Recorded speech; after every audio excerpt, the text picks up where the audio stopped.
മോളുടെ ഒരാളിന്റെ മനസ്സിന്റെ നന്മ. അതുകൊണ്ടാ ഈ കുടുംബം ഇവിടെ കഴിയണത്. അത് മറന്നാ ആര് പൊറുക്കും? മോളെ ഇവിടെ വരെ വരുത്തി എന്ന് പറയണത് തന്നെ പാടില്ലാത്തായിരുന്നു. ഞാൻ പറഞ്ഞ അവള് തള്ളില്ല. ഞാൻ സമ്മതിപ്പിക്കാം അവളെ. ചെയ്തതിന് പ്രതിഫലം ചോദിക്കാൻ വന്നതല്ല ഞാൻ. എന്റെ അനിയന് വേണ്ടി അപേക്ഷിക്കാനാ. ഭദ്ര സമ്മതം പറഞ്ഞില്ല എന്ന് വെച്ചാൽ ചിലപ്പോ അവൻ ഇനിയൊരു വിവാഹത്തിന് തയ്യാറാവൂന്ന് പോലും തോന്നണില്ല. അവളുടെ മനസ്സിലിപ്പോഴും ആ ഡോക്ടർ ഉണ്ടെന്ന സംശയം. അയാള് പോയില്ലേ ഏതോ നാട്ടില്? ചിലപ്പോ കല്യാണമൊക്കെ കഴിഞ്ഞിട്ടുണ്ടാവും. അതങ്ങനെ സീരിയസ് ആയിട്ടുള്ള ഒന്നായിട്ട് കണ്ടിട്ടില്ല എന്നാണ് അവള് പറഞ്ഞിട്ടുള്ളത്.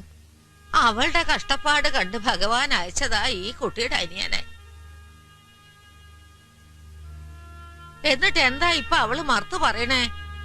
എല്ലാരും കൂടി അങ്ങ് നിർബന്ധം പിടിച്ചാ ഭദ്ര സമ്മതിക്കും. ഒരു കാര്യത്തിലും അവളങ്ങനെ എഡമെന്റ് ഒന്നുമല്ല. ഞാനൊന്ന് കാണട്ടെ തനിച്ച്.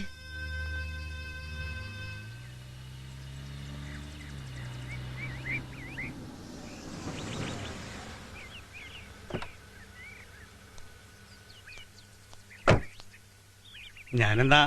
ശരി, വാസും കൂടിയൊക്കെ ഒന്ന് പറയണം ഭദ്രയോട്. തീർച്ചയായും അത് നടന്നു കാണാൻ സത്യമായിട്ട് ഞങ്ങൾ ചിലത് ആഗ്രഹിക്കുന്നുണ്ട്. നടക്കും വാസു, അവൾ സമ്മതിക്കും. വയ്യാന്ന് തീർത്ത് എന്നോട് പറഞ്ഞിട്ടില്ല.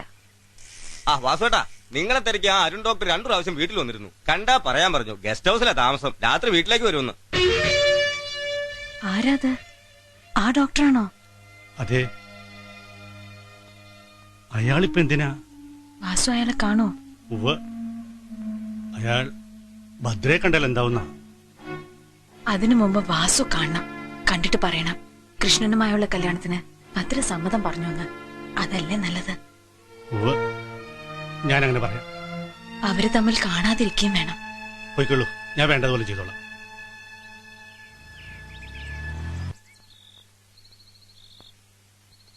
പോയ ശേഷം സാറിന്റെ വിവരമൊന്നും കാണാതായപ്പോ ഈ നാട് മറന്നു കരുതി. വിളിച്ചിരുന്നു പലവട്ടം ഭദ്രയെ, ഒരിക്കൽ പോലും കിട്ടിയില്ല. ഇതിപ്പോ നല്ല ദിവസമാണ് സാറിന്റെ വരവ്. ഭദ്രയുടെ വിവാഹം ഏതാണ്ട് ഉറച്ചു.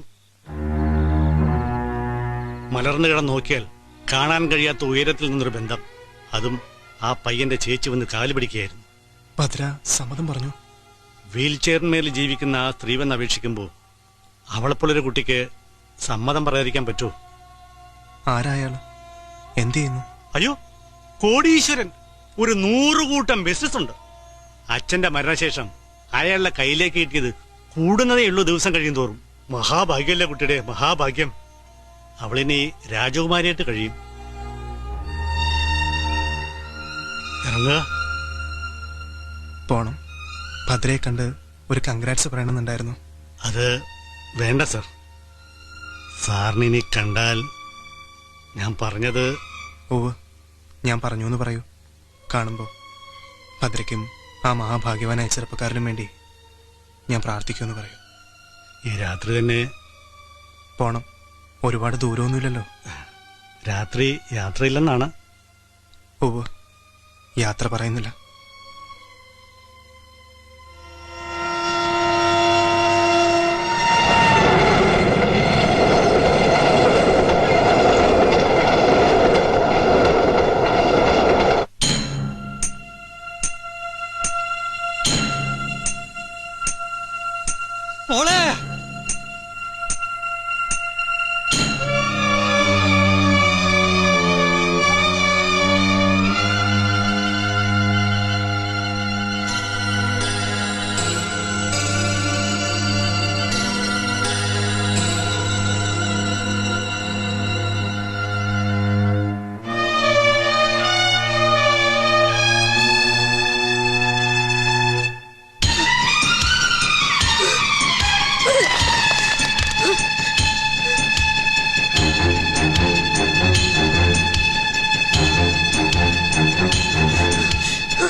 തീവണ്ടി പാളത്തിൽ കൂടെ നടക്കുമ്പോ സൂക്ഷിക്കണ്ടേ?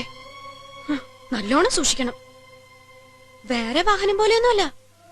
തട്ടണ്ട, ഒരു കാറ്റടിച്ചാ മതി. ഇനിയിപ്പോ ചിലര് പറയണ പോലെ വേണമെന്ന് വെച്ചിട്ട് പോയി നിന്നാണെങ്കിലോ? അതെന്തിനാ ഭഗവാനെ അങ്ങനെ ഒരു കടുങ്കൈ ചെയ്തേ?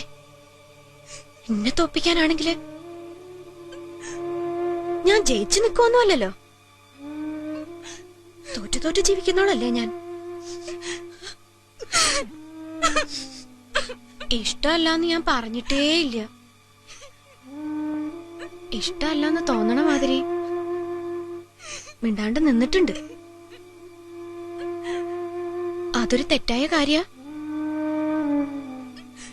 അല്ലെങ്കിൽ തന്നെ എന്നെ കിട്ടിയില്ലാന്ന് വെച്ച് പ്രാണനൊടുക്കുക? അതിനു മാത്രം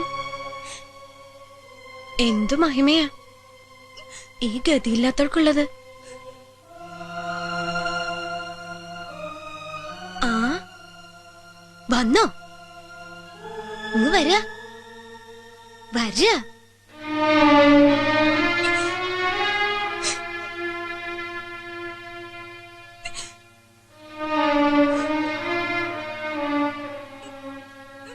ആശുപത്രി പോയിരുന്നോ?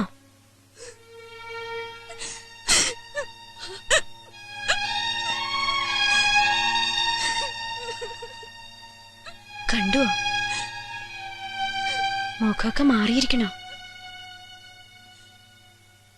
ഈ കണ്ണട മുഖത്തില്ല. ആ മാറ്റം ഉണ്ടാവും. എന്താണ് സത്യമെന്ന് മനസ്സിലായോ? അപകടം പറ്റിയതോ ജീവൻ ഒടുക്കിയതോ?